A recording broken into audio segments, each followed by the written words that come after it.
finite angle phi. So we can see that extending it from the infinitesimal version to the finite version leads to this rotation matrix, which really should look familiar, which, again, we've seen other matrices of the type. Very cool here. The thing to notice here is that the sine terms come where the delta, let me get rid of that real quick, that was gross. The sine terms here come from the delta terms in this matrix, right? And I think that this has a more easy, recognizable manner because we're using a one order approximation, right?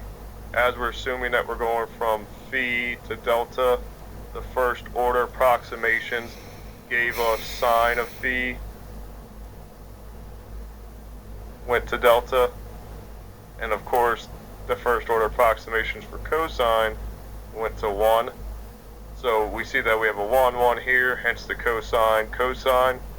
Again, since this was rotating with respect to y, this singular row stays untouched, so we don't add a cosine there either. And that's why I was highlighting it earlier with the forms of the rows, things like that.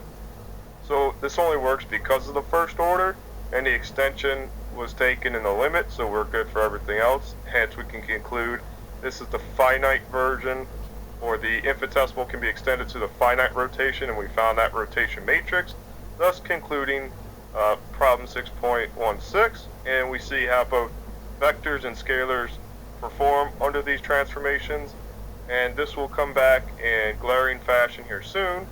One thing to note here, what is the order of this matrix? You know, it's a 3 by 3 matrix, so you would think that this rotation matrix has something to do with SO3. So just be aware, it is there. A reminder, the rotation matrix has determinant 1. So keep that in mind as you think about that challenge question.